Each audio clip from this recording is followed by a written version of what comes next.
Bismillahirrahmanirrahim. Assalamualaikum warahmatullahi wabarakatuh.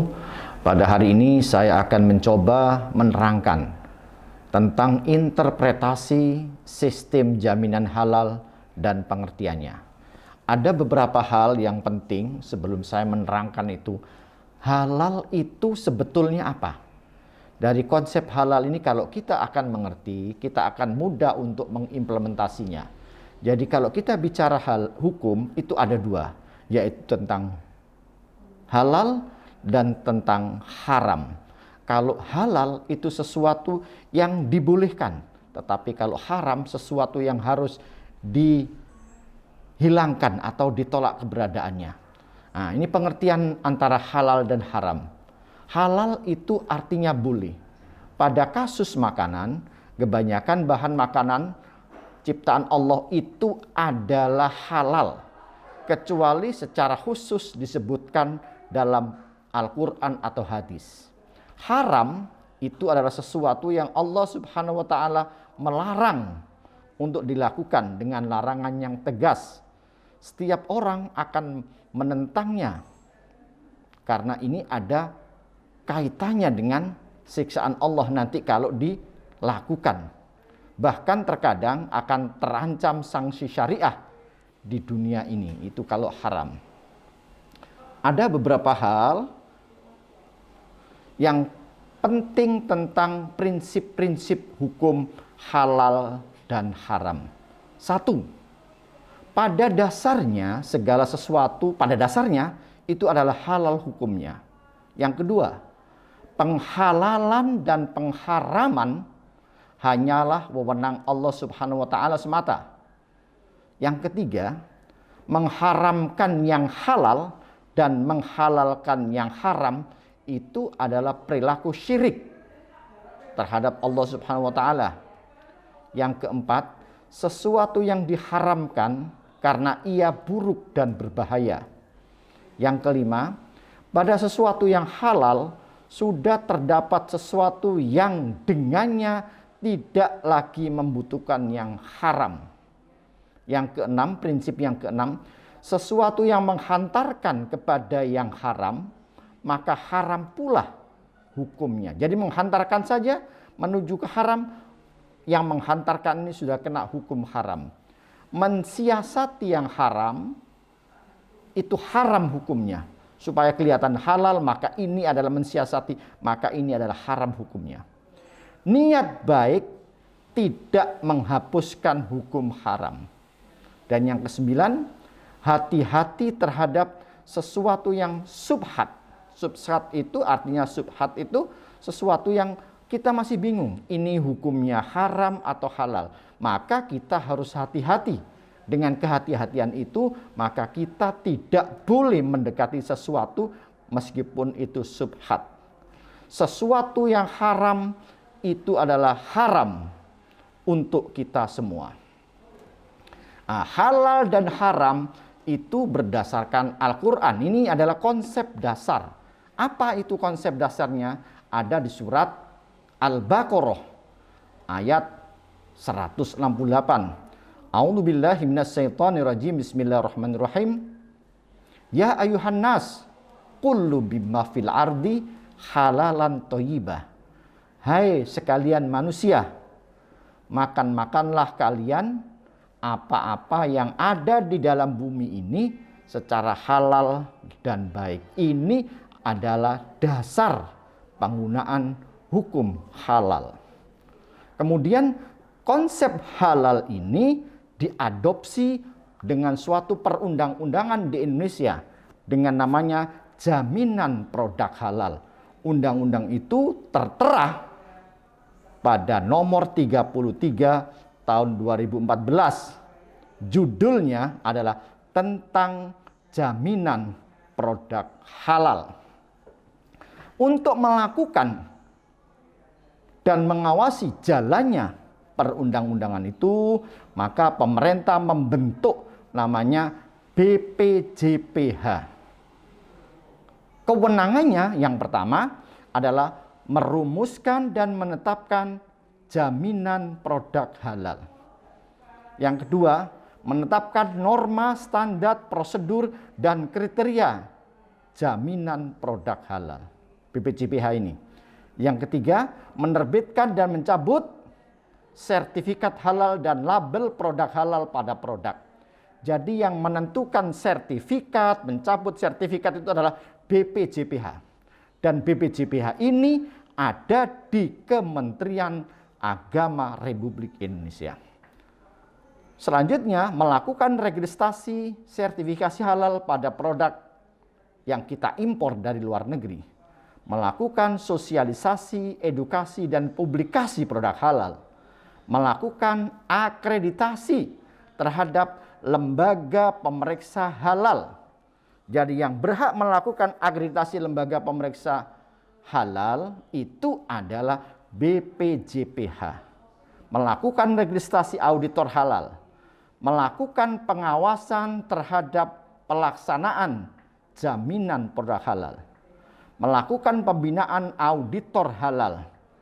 Dan yang terakhir, melakukan kerjasama dengan lembaga dalam dan luar negeri di bidang jaminan produk halal. Adapun BPJPH ini dengan LPH, Lembaga Pemeriksa Halal, itu diatur dalam Undang-Undang Nomor 33 Tahun 2014 tadi untuk pemeriksaan dan pengujian produk. Maka LPH harus bekerja sama dengan BPJPH. Kemudian BPJPH dengan MUI itu disebutkan. Karena dulu yang melakukan sertifikasi halal ini MUI, dengan adanya perubahan perundang-undangan ini sekarang di tangan BPJPH lah yang mengeluarkan sertifikat halal. Maka perlu dilakukan kerjasama antara BPJPH dan MUI ini. Ada 3 item penting tentang kerjasama antara BPJPH dan MUI. Yang pertama adalah tentang sertifikasi auditor halal, penetapan kehalalan produk. Nah, ini tugasnya MUI. Dan yang ketiga, mengakreditasi lembaga pemeriksa halal. Nah, kemudian untuk melakukan jaminan produk halal perlu suatu institusi yang disebut LPH, Lembaga Pemeriksa Halal. Ada beberapa syarat pemberdirian tentang LPH. Yang pertama, memiliki kantor sendiri dan perlengkapannya, memiliki akreditasi dari BPJPH, memiliki auditor halal paling sedikit 3 orang, dan memiliki laboratorium atau punya kesepakatan kerjasama dengan lembaga lain yang memiliki laboratorium. Nah, untuk mengerti tentang konsep penyelenggaraan jaminan produk halal, ada beberapa hal dan beberapa institusi yang penting yang melakukannya. Yang pertama adalah BPJPH, Badan Penyelenggara Jaminan Produk Halal. Ini yang merupakan satu lembaga di bawah Kementerian Agama yang menyelenggarakan jaminan produk halal. BPJPH ini berkedudukan dan bertanggung jawab kepada Menteri Agama. Kemudian BPJPH ini dalam melakukan fungsi, tugas, dan susunannya akan diatur oleh peraturan Presiden. Badan Penyelenggara Jaminan Produk Halal ada 3 hal yang penting: kelembagaan, kewenangan, dan kerjasama. Semuanya sudah secara detail diatur dalam peraturan perundang-undangan nomor 33 tahun 2014 tersebut tentang jaminan produk halal. Ini disebutkan di sini bahwa BPJPH bekerja sama dengan MUI dalam rangka sertifikasi auditor halal, menetapkan fatwa halal, dan menetapkan keputusan penetapan kehalalan produk. Dan yang terakhir, kerjasama dengan MUI adalah untuk akreditasi adanya lembaga pemeriksa halal. Kerjasama BPJPH dengan LPH, Lembaga Pemeriksa Halal, Apa kerjasamanya? Melakukan pemeriksaan, pengujian produk, akreditasi LPH, dan kerjasama lainnya yang sifatnya tidak ditentukan, tetapi untuk membantu satu sama lain. Ada beberapa hal yang perlu kita fahami tentang jaminan produk halal itu. Yang pertama, adanya lembaga pemeriksa halal, ada auditor halal, ada label halal, dan ada yang terakhir adalah sertifikat halal. Untuk menjadi syarat auditor halal, ada beberapa syarat. Yang pertama, auditor halal ini bekerja di lembaga pemeriksa halal. Satu, dia warga negara Indonesia. Yang kedua, beragama Islam. Yang ketiga, auditor halal harus berpendidikan minimal sarjana, memahami dan memiliki wawasan yang luas tentang kehalalan produk. Yang kelima, mendahulukan kepentingan umat di atas kepentingan pribadi. Dan yang terakhir, memperoleh sertifikat auditor dari MUI. Dalam pelaksanaan kegiatan audit untuk menjamin produk halal, ada beberapa hal, mulai dari audit sampai nanti selesai audit ini semuanya dilakukan oleh lembaga pemeriksa halal, dan PIC-nya harus memenuhi kriteria sudah punya sertifikat dari MUI, yaitu sertifikat auditor halal. Untuk menjamin jaminan produk halal, ada 11 kriteria yang harus kita pahami bersama. Yang pertama adalah kebijakan halal, ada tim manajemen halal, ada training edukasi tentang sistem jaminan halal, bagaimana bahannya, bagaimana fasilitasnya, bagaimana produknya, dan bagaimana prosedur tertulis dalam mengatasi kegiatan kritis.